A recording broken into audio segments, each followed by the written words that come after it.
How do you feel?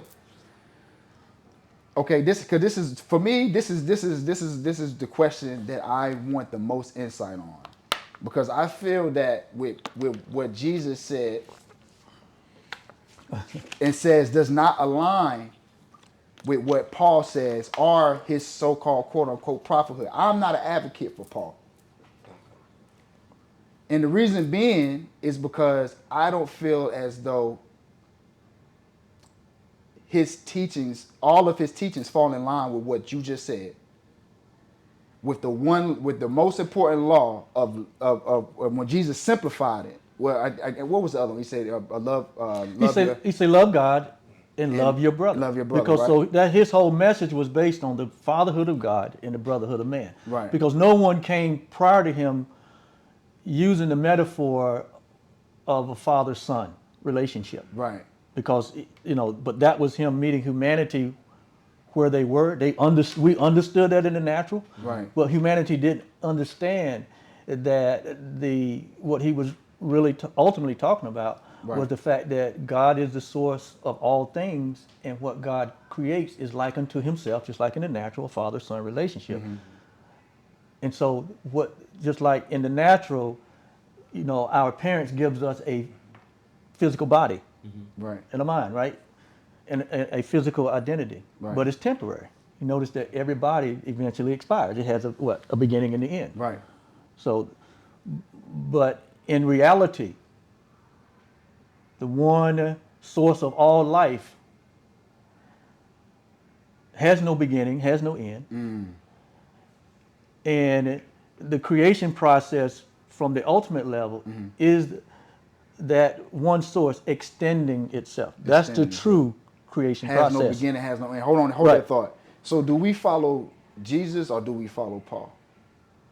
When you say we, who are you referring to? I would say those that consider themselves to be in the body of Christ. Well, if you are using that path as your spiritual practice, then it is what it is, right? I'm a believer that all paths eventually leads us to the only one path there is, and that is our reality with God, our oneness with God. What path we use to get there, that's a choice that one makes. But I think eventually, and this is the promise of God, eventually all of us will wake up to the truth. That is the promise. All of us will wake up to the reality of our oneness, that there is no separation, that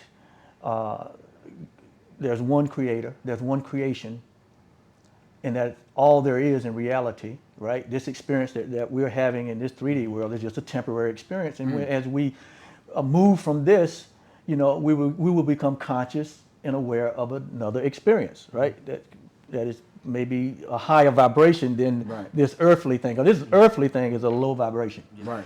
So when you say who do we follow, or who do we advocate, or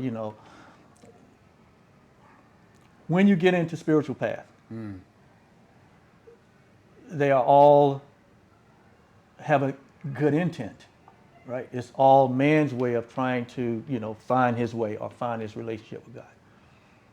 But there's this only reality that you need to know is that you and God are one.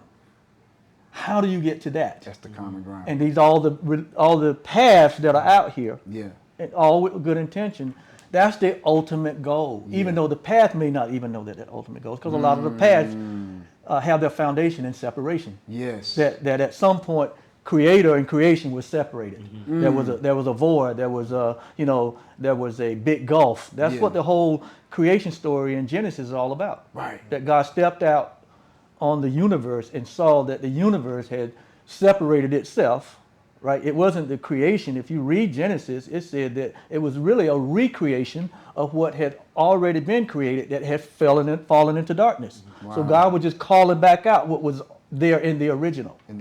So that's just a metaphor that our experience here, we're being called back to our original state of being, which is oneness. And that's why Jesus came with the The one creator, the one creation. They're One, all one. right. Love the creator. Right. Love all creation because you're all one. Back to that one. Back to that nothingness and that no beginning, no end. The mystics of priest Melchizedek.